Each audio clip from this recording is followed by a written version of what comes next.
So thank you everyone for coming back in time. I really appreciate that. We're going to get things kicked off here for our second session of the day. So all of session 2 is centered around digital engagement and storytelling. And who better to kick this off than our incredible panelists. So we have Elizabeth McKay from the London Transport Museum moderating this panel. We have Sarah Hutton from the Charles Dickens Museum, David Anderson from National Wales Museums, and Zoe Smith from Take Kids, and last but not least, Susie Thornberry from Imperial War Museums. So I will let you guys take the stage. Hi, welcome everyone. Welcome panelists, and hope you've had a really interesting day so far. I thought we would kick this off by having each panelist introduce themselves shortly with their kind of name, role, where they work, and share their all-time most favorite digital engagement experience. Now that could be something they've done or that they've admired. So, and I probably should have said first off, hello, I'm Elizabeth McKay from COO of the London Transport Museum. And since I know Susie from years past, I'm going to kind of put her in the hot seat and ask her to kick off with a short intro and her all-time favorite experience. Hello everyone, and hello Elizabeth. I'm going to try and share screen because I've got some images for you. Let's hope that works. Did that work? Somebody say yes if it did. All good. Good, thank you.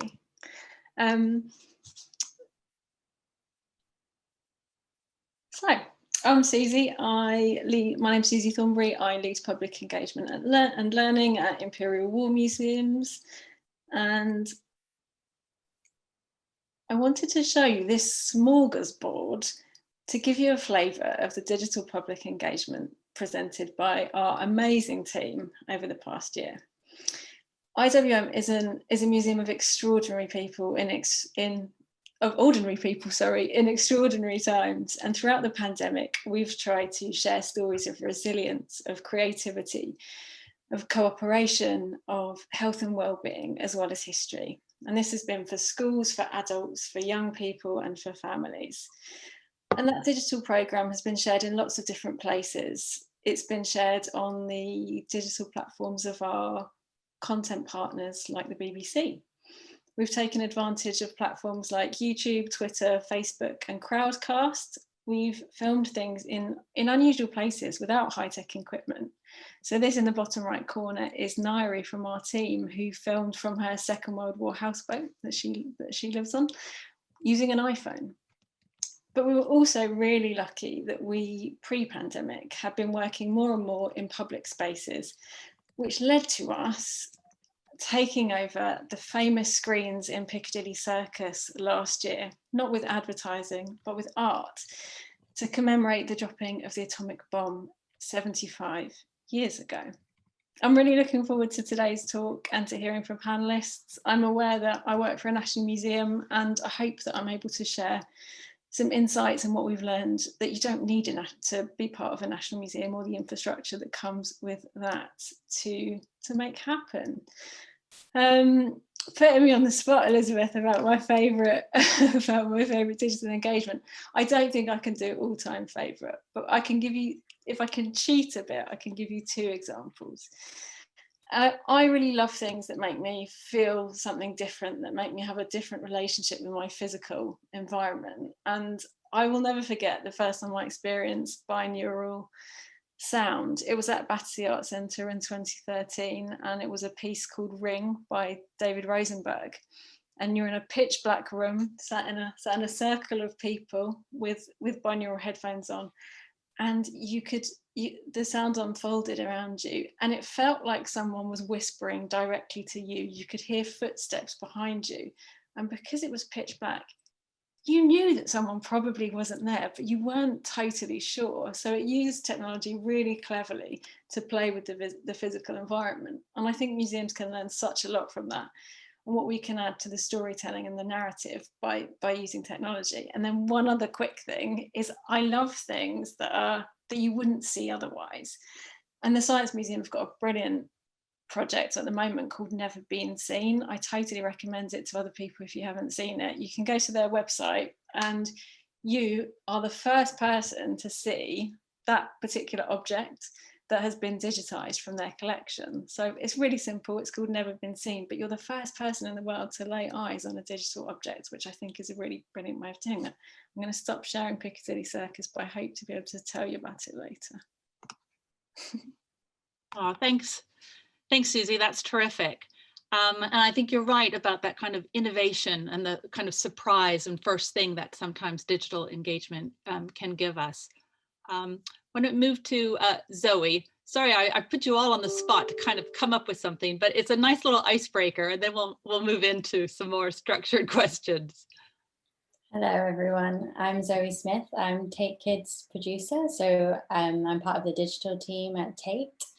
And as part of my role, I manage Take Kids, which is a website for 5 to 13-year-olds, which involves lots of different aspects of digital content. So there's videos for learning about art and artists, and which tell stories about art and artists and art in the collection. And we have a few games as well. One in particular, which I might talk about today, which is called Take Paint, which is a sort of free creative play game where kids can draw anything they like and use stamps and stickers and different backgrounds. And the website also has quizzes as well as articles about art and artists. Yeah, so that's probably a good enough intro to what I do. And in terms of a favorite digital engagement experience, first thing that popped into my head, so it might not be my favorite thing of all time, but I was thinking about an exhibition at 180 Strand called The Infinite Mix, which happened a few years ago.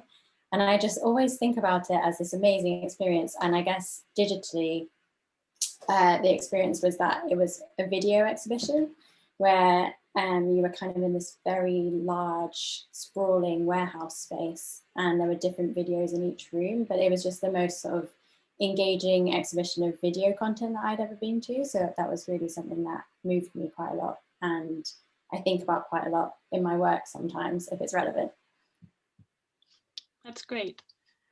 That's great, Zoe. Thank you. And we'll come back and probe that a bit more. David, can I move to you? And I have to say, I loved your quote about digital being the mass, something merely the untutored servant of a greater purpose. So please introduce yourself, and if you can dig deep to find a favorite digital engagement experience. Okay, yeah. The risks of putting jokes into private emails there, but anyway, yes, I stand by it. I stand by it. My name is David Anderson. I'm Director General of Amgueddfa Cymru National Museum Wales, and I've worked there for the last 10 years. But before then, my role was learning interpretation, community engagement in museums, both local authority and national ones. The favorite experience, because I have the memory of a gnat, I have to choose something that's current and contemporary, and it is a project called Art in Hospitals. And the reason I've chosen it, and it actually relates to the sort of throwaway line that you just quoted at the start there, is that the digital element of it was actually quite simple. But the impact, I think, was huge. The project started, the Art in Hospital started when one field hospital in Wales for COVID got in touch with the museum because the lead clinician said, we would love to have some art put on the walls.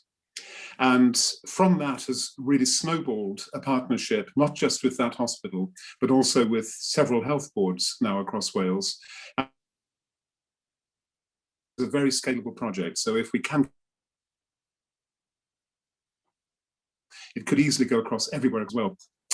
So what we did was we gave staff in the hospital the opportunity to select from some images in our online collections of work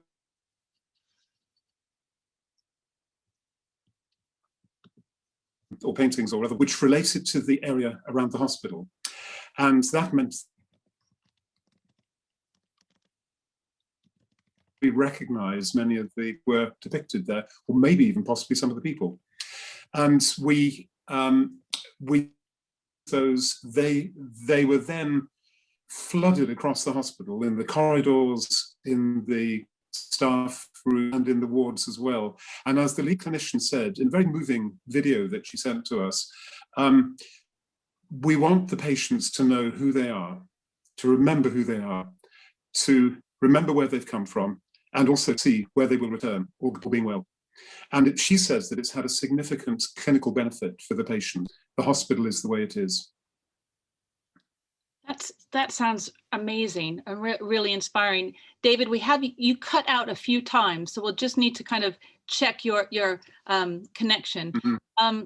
It struck me, and as we met just before this started, one of my other all-time favorite arts organizations is ENO, and they're doing some amazing work. ENO Breathe, working with COVID sufferers, and equally kind of empowered and enabled by kind of digital platforms. But it's worth looking at that if you're not aware of it. So let's move, last but not least, Sarah, to introduce yourself and your all-time most recently remembered digital engagement example. Hi, Elizabeth. Yeah, so my name is Sarah. I work as a learning manager at the Charles Dickens Museum, as well as in a number of other museums and archives across London. And my main role is to design and to deliver learning experiences right from Key Stage 1 through to adult audiences. So this year has just been both challenging and absolutely fascinating for me, kind of watching how different organizations have reacted and the different things that they've tried. In terms of kind of learning experiences, yes, I'll be like David with the memory of a gnat, I'm afraid. But in terms of recent things, I think for me, rather than the thing itself, it tends to be about how I've seen that affecting relationships and engagement with learners. So the last little block of time of lockdownage, while we've been in this strange situation where we've been reaching out to children in their own homes through school, to me has been absolutely amazing. I think the highlight for me was a few weeks ago in a storytelling session when a little girl was joining in on a story, and suddenly there was grandma as well, and mum and dad and little brother or sister all doing the actions in their home as part of a school session. It's this idea that we can kind of reach out in ways that we haven't done before and really engage, that I think for me is the most exciting thing, and the things that are kind of really sticking out in my days at the moment, about thinking about how I can take that forward once things start to return to normal. That's great, Sarah. Thank you. And I think that we'll come back on that idea of kind of impact on people, which is something that, well, it's probably a word and a concept we live and breathe really in this sector. Why don't we go straight to kind of the hell we're all living in, pandemic, lockdown, and thinking about that kind of impact on all of us and our work, but not the hellish side. So it's also been a time of great innovation, and I'd like to hear what's been your experience. And you can use the word pivot, you can use the word silver lining, you can use all of those cliches. This is a safe space, but just try to pull out what's been a kind of positive kind of exemplar. Zoe, why don't we start with you this time? Hi. Yeah, so the last year has been a bit of a roller coaster, to be honest, starting with a cliche there. In March last year, when we went into lockdown, Take Kids saw a huge increase of traffic coming to the website. And that's something that we've kind of maintained over the past year. As we know, in this country, we've been in and out of lockdown, but also globally. And so part of what I've been thinking a lot about is how we can, make the most of that increased traffic and increased visibility on the platform. And the Take Kids website is not really, it's sort of different to the main Take website in a way, in that it doesn't really have an end goal of encouraging a physical visit, and it never had that. So there wasn't any real need to pivot in that sense, because the galleries being closed didn't affect Take Kids in that way. We definitely did see that increase of traffic and more interest in Take Kids, which was great. So it was kind of about what can we offer to this quite crowded arena of digital content at this time. As you're all aware, there was just so much going out that part of what I had to think a lot about was what I could offer to that sort of conversation. And what we did do in the end was some live events, which was quite new for Take Kids, and seemed quite fitting for the moment. So we did some live making workshops with artists, and we did those on YouTube, which again was a bit of an experiment for us, doing a YouTube live. It was definitely a learning curve. And yeah, I mean, I could go on, but I think were those all live, real live, or as live? How did you tackle it? Yeah, that's a good question. So we did 2 that were really live, and we filmed them remotely. So we sent the presenter the kit to set up, and we worked with someone who was a specialist in live streaming, and yeah, it was filmed live. And then we sort of pivoted slightly when schools went back, and I think it was in December, we did another video, but we decided to not film it live, partly because we had conversation with teachers after the first 2 lives. We had a survey and some ongoing conversations with a teacher panel, and it transpired that the live element of it wasn't actually that useful for them in terms of fitting an activity into the school day. To make it live actually means it's quite a lot less accessible.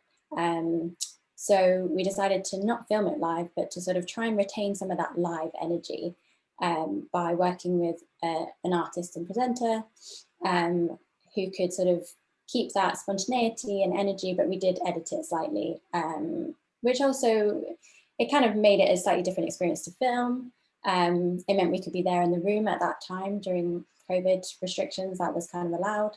And so yeah, it was a really good learning experience in that sense as well. And it was great to have that input from teachers to sort of, for them to say that that wasn't actually that useful for them to have the lives. And it meant that we could directly change what we did because of that. Right. And do you think you're going to keep up that approach in the new normal, whenever that happens? Whenever that starts. Well, at the moment we've been filming some more as live, nearly live videos, because the first 3 that we did performed really well. I think especially during the January lockdown when schools were closed. So we have some more of those going out at the moment. I think there's a bit of a like 2 ways to do it. We have some make videos which are much shorter, more kind of top-down, hands-making videos. And those perform really well as well, but they are very different to having a presenter, having an artist speak to you, having that sense of making alongside someone who's a creative. So I think it's definitely worth us keeping on going down both paths, or maybe finding somewhere that's a slight middle ground where you have a presenter who holds the activity, and I'm just making it a little bit shorter perhaps, because some of the videos we did, the lives were about 45 minutes long, and some of the as lives that we're putting out now are about 25 minutes long.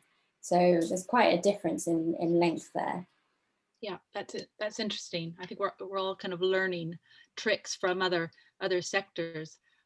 Maybe some of the other panelists want to jump in. Susie, I know you have a lot of experience with live events, and or if you want to touch on that or anything else about your experience. Yeah, so much to say about this. It's such a great topic. In terms of positives, there are actually quite a few, I think, for us. We've been able to engage a national and an international audience that we just weren't engaging before. We've had people from Japan, from Chile, from the USA, from Australia engaging with our content and had a real exchange with us.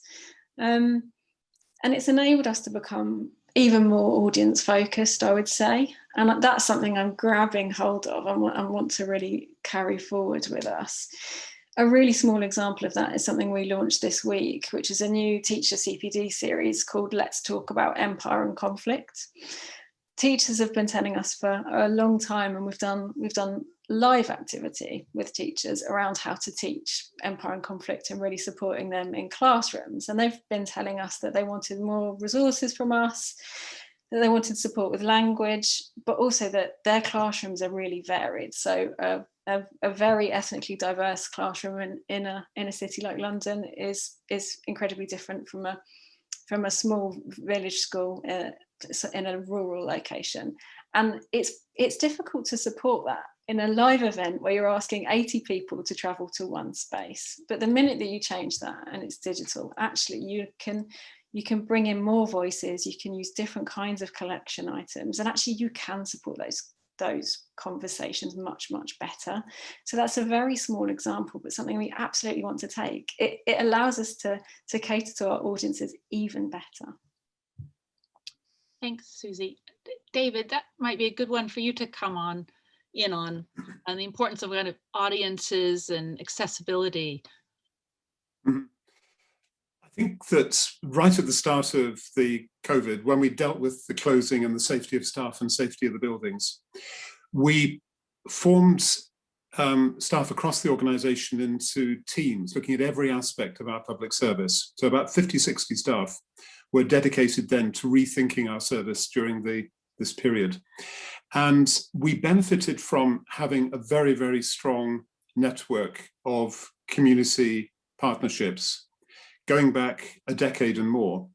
And those networks enabled us then to continue to work in communities or with communities in ways that probably wouldn't have been possible without that infrastructure already there. So we were able to apply the digital development around that community infrastructure. So in a way, what we decided to do was not to create a digital resource, but to try to find ways of working with communities, which were then supported by digital, which I suppose could be seen as a different approach. In other words, to try to be very community focused. And we did lots and lots, and are doing lots and lots of projects, too many to mention here, but perhaps from a point of view that's very relevant to COVID, we are doing a project called Collecting COVID, which has been done in a blended way. In other words, through paper communication as well as digital communication. And we've invited children as well as adults to record experiences during COVID and to send back to us digitally or by paper, any other means, their stories, their experiences, and also images as well. And also, if they wish to keep an object for us that particularly symbolizes their story. And when the pandemic allows, we will go out and try and collect as many of these objects as we can as a permanent record with the stories of the experience. It was one of half a dozen projects really that I could mention, but just one. That's a really good mention there, because the amount of collecting opportunities, so many different strands from this last year is quite phenomenal. I think we're all kind of wrestling with how to do that. Who haven't, Sarah, would you like to come in on this? Sure. Yes, Elizabeth. I think it's really interesting for me because Dickens is such a small museum and an independent museum, and so we don't have quite the same sort of scale of funding and infrastructure available. It's a really small team. It's just myself as a learning manager. I've got an education officer part-time and freelancers who deliver. So for us, it's just been about trying to sort of really keep afloat and think of ways that we can change the way that we deliver to try to keep developing and growing our audience.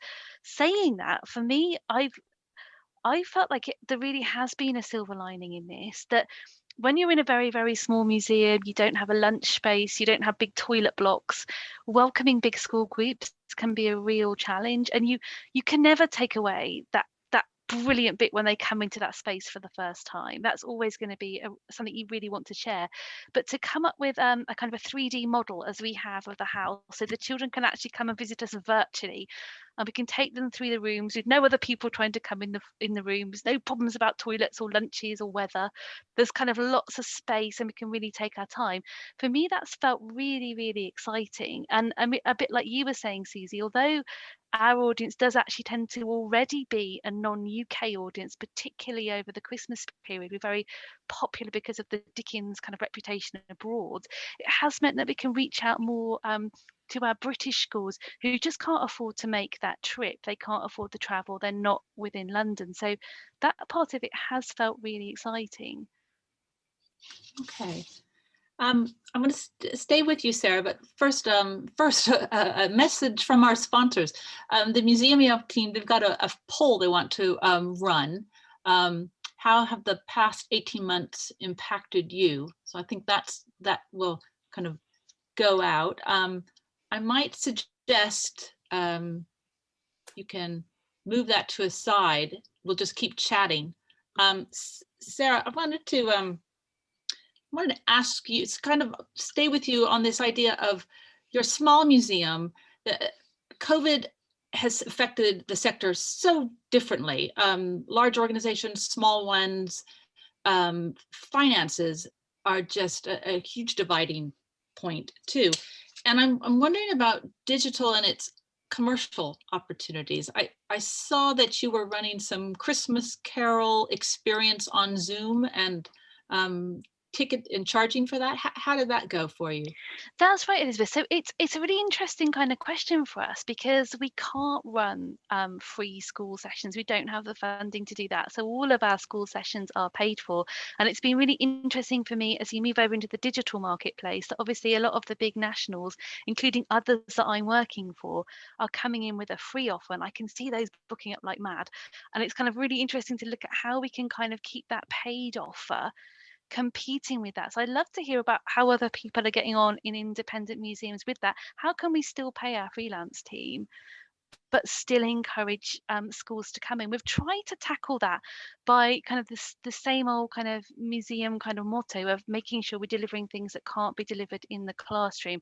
And the Christmas Carol, we really hoped would kind of be a bit of a godsend for some teachers and for families, because Christmas Carol remains on the curriculum, which is great for us for GCSE, but proves, I think it's true to say, kind of a bit of a bugbear for teachers, particularly in terms of the social context of it. It's quite complicated, and the house and the objects and the collection that we've got really do help to open that up.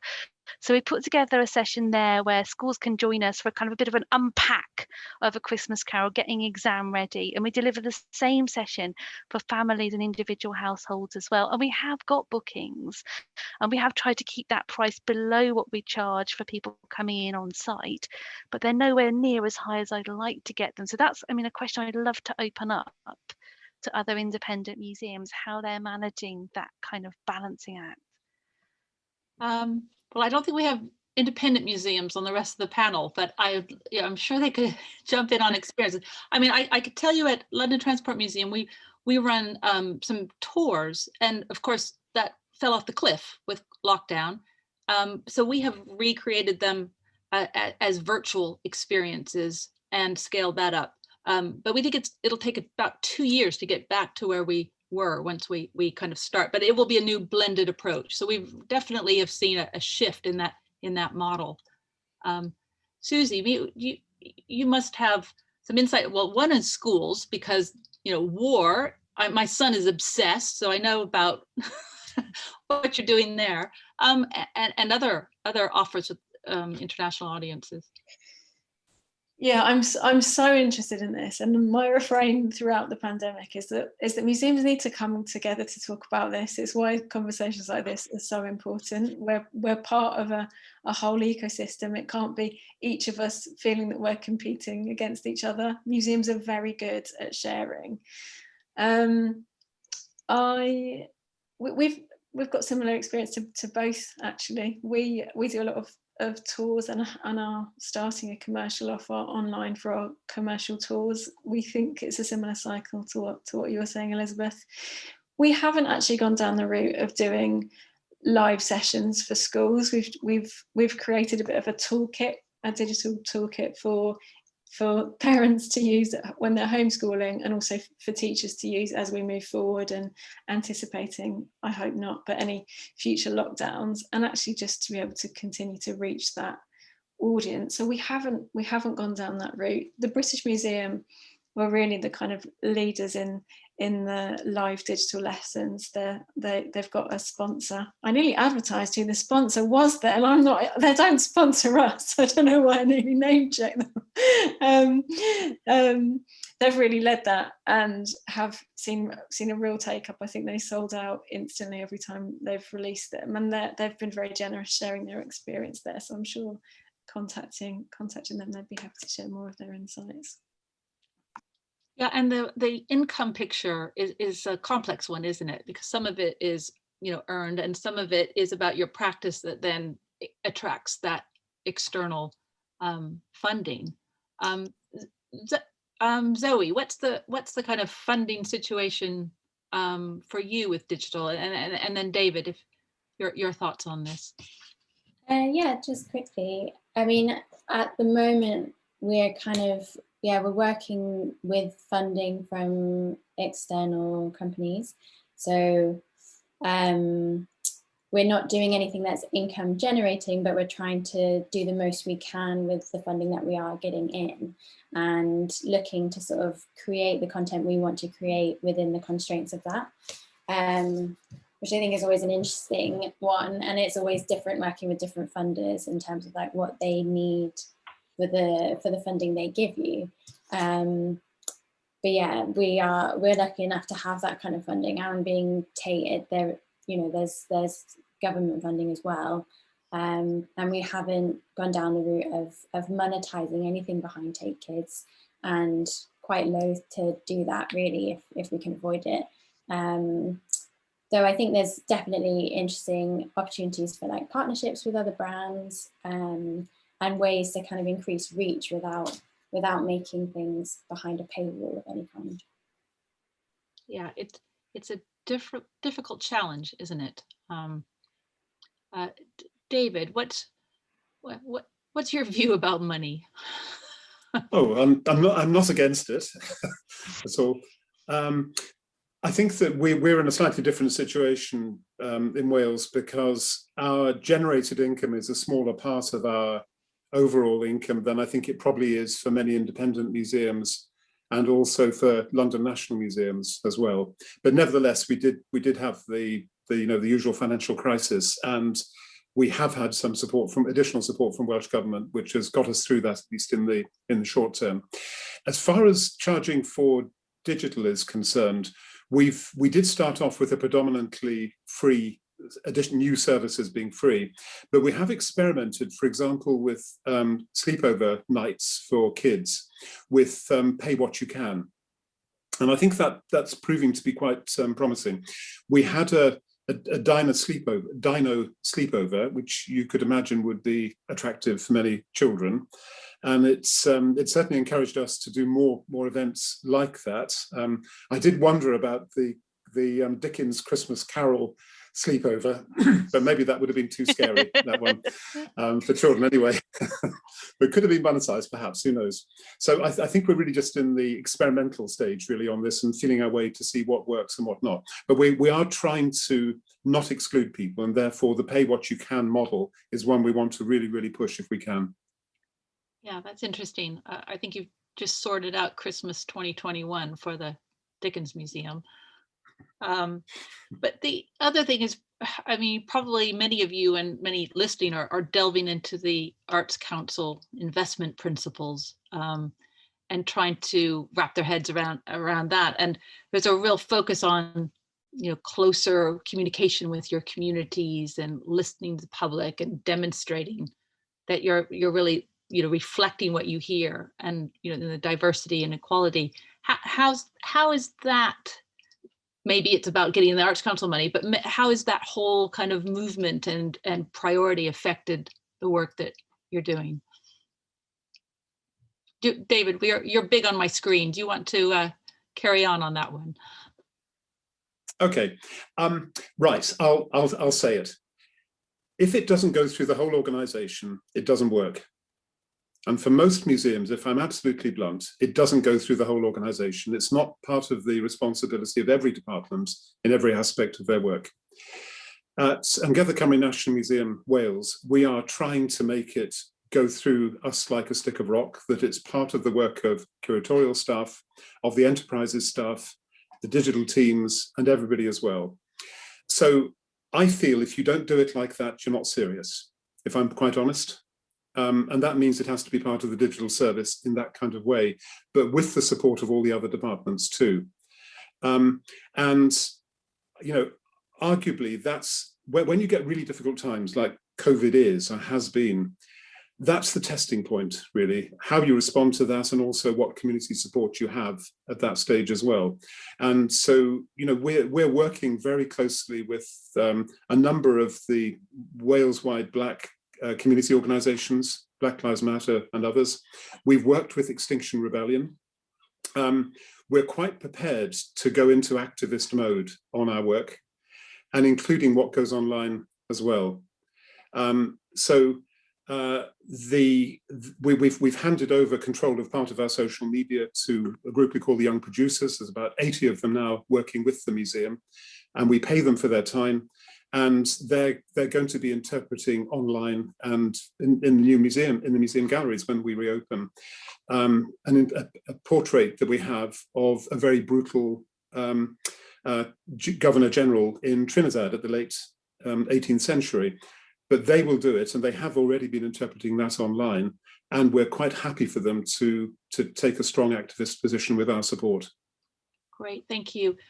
This time is flying. Do you know we're almost at the end of our kind of chat to open up to more questions, but I just want to stay with this just for a bit because it's so important. Anyone working in digital talks about being joined up, right? So I think your point about the whole organization is key. Susie, you want to come in on this? No, I think you were about to go away from what I was going to say, Elizabeth. I can be quick. I agree with Dave that it needs to go across the whole organisation, and that's digital and the work with communities that he was just talking about. We've got a brand new social impact framework to try and measure the work that we do, but also to try and share values across the organisation that help us to do that. And for us, there's an extra sensitivity in that we work with communities connected to conflict. We know, because people tell us, that therapists recommend that participants visit our events and our experiences because that's part of their process and their individual journeys that they're on.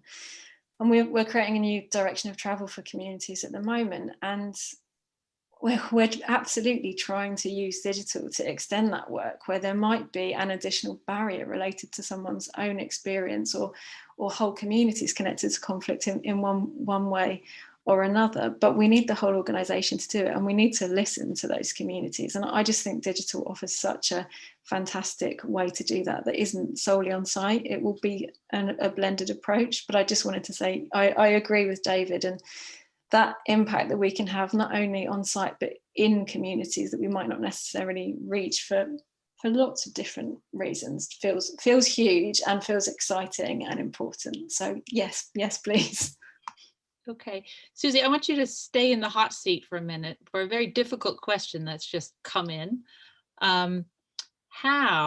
How does a public art institution with no institutional access to social media or even its own website, how do they get started with digital programs, i.e. they have nothing? What's your sage advice? I don't know if this is sage, but I think we talked about myth busting before, Elizabeth. I think the idea that we all need to know exactly what we're doing and have all of the skills in place and in-house before you start is wrong. So I wouldn't listen to people who think that that's the case. Of course, there are specialists. To give a non-work example, my dishwasher broke yesterday. And what I did was we used YouTube to take it apart. We knew the limits of our skills and when we needed to call in a specialist and stop experimenting. I think the same is true of digital, that you should have a play with the tools available to you and think about the problem that you're trying to solve, the audiences that you're trying to work with. if you're led by that problem, if you're led by your audiences, and you experiment and you play, I think that's how you'll come up with something brilliant, and you'll know if you need to call in a specialist at any point. And as I say, I think this sector is very generous, and you'll find people willing to support you, and free events like this that exist. So have a play and stay true to your audiences and why you want to do what you want to do, is what I would say. Okay, that's good advice. Any of the other panelists want to address that? I think staying audience focused, it has to be part of that mantra, doesn't it? Because digital's not the solution. If you start out by thinking that's what you have to do, you're going to hit your head against the wall. But you know, Zoe, you're working so much with young people. What's your kind of insight there?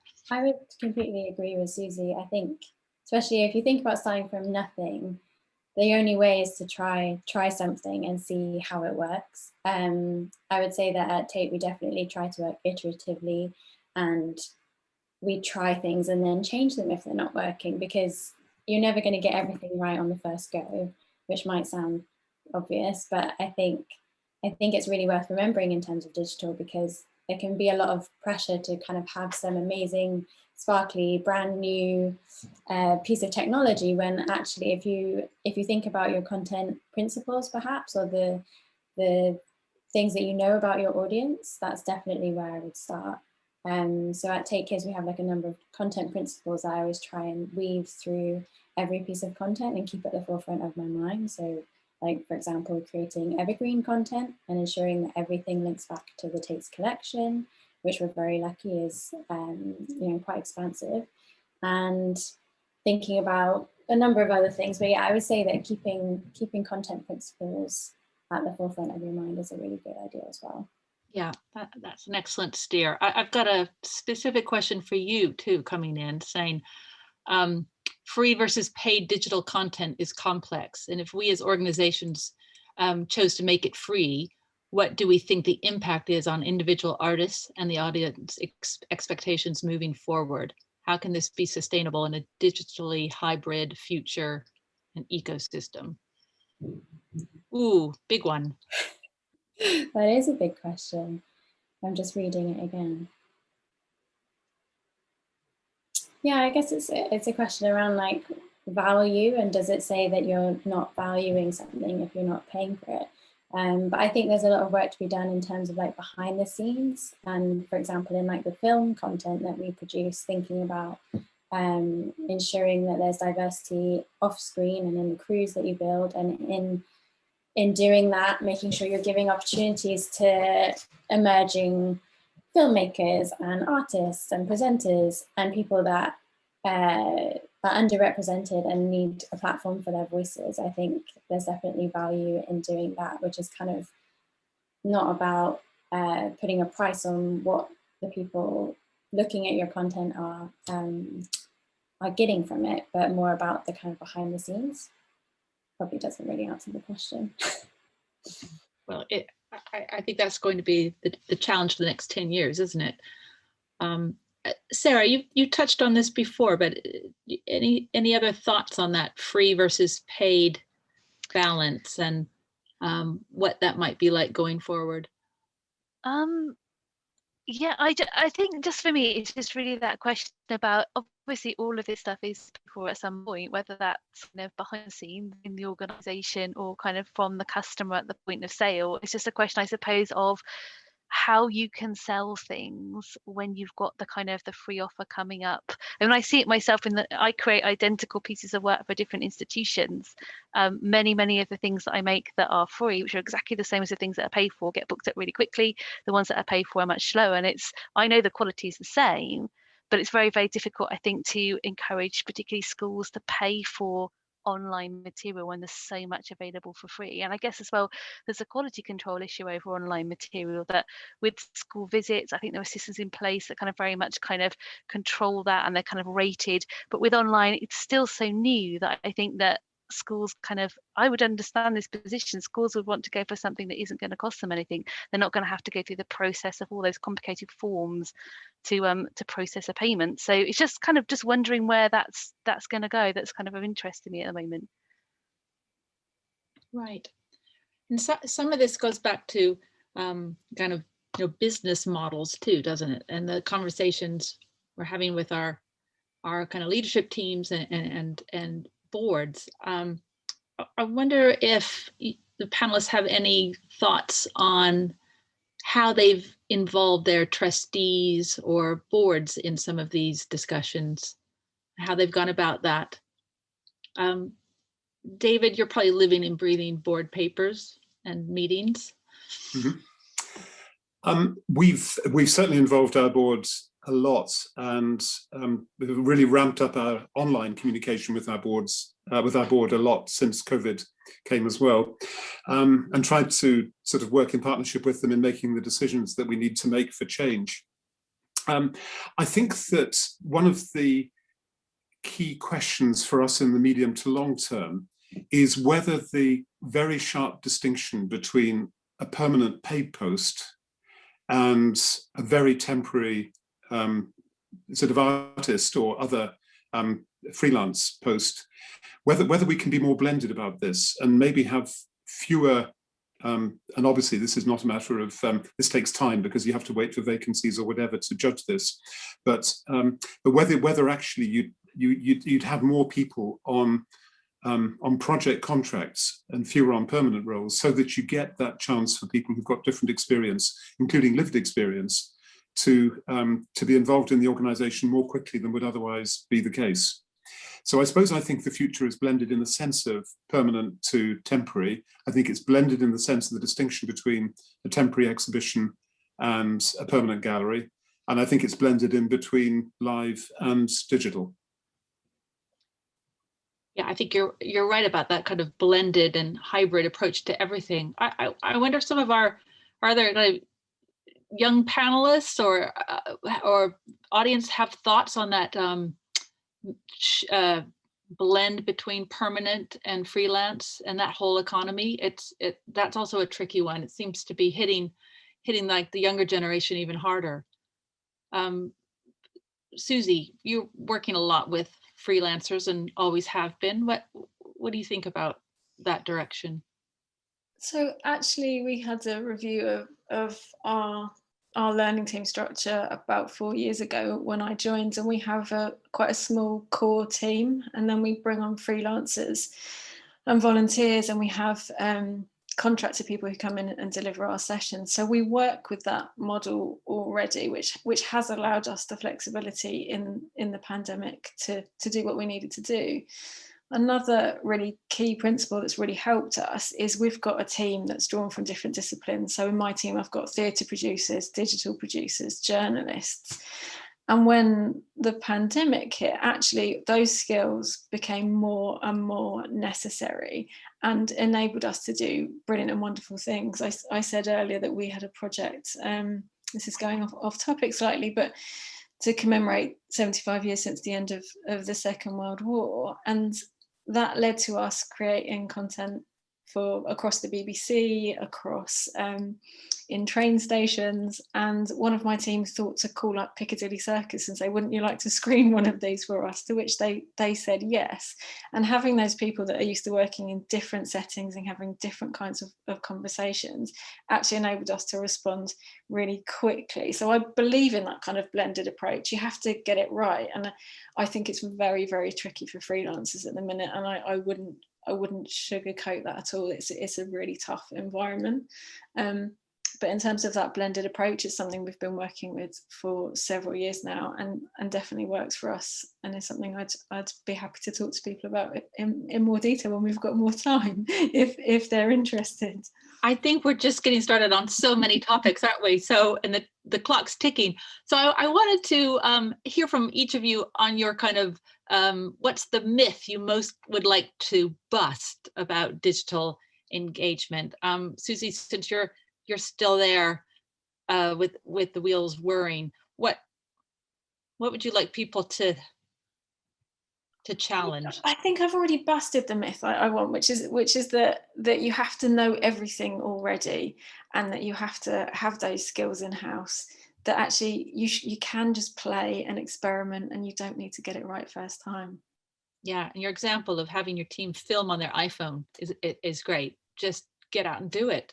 I thought my dishwasher example was better, Elizabeth. I was in there with YouTube. True. Anyone else before they kick us out of the Zoom world? Zoe, and then David.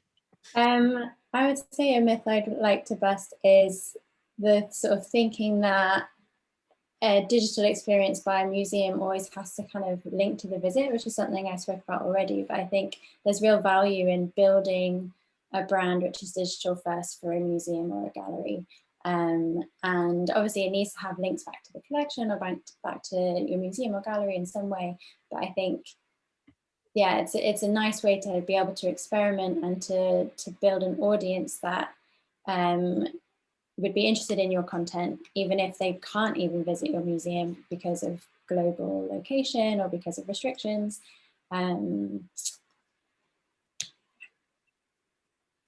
Okay, excellent. And David, do you have a myth you'd like to bust?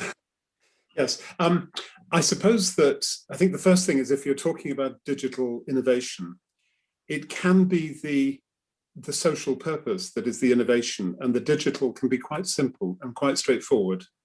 And I think there's been, I detect quite a lot of both criticism and anxiety on the part of a number of museums that they're not quite hot enough digitally, that there's a pace that they've got to keep up with. And I would like to just turn that round a bit and say that if the social impact, if the connection is fantastic, the digital can be very, very simple. And if anything, the shift for our organization will be that our future is digital. It is actually in the community, not just for the community.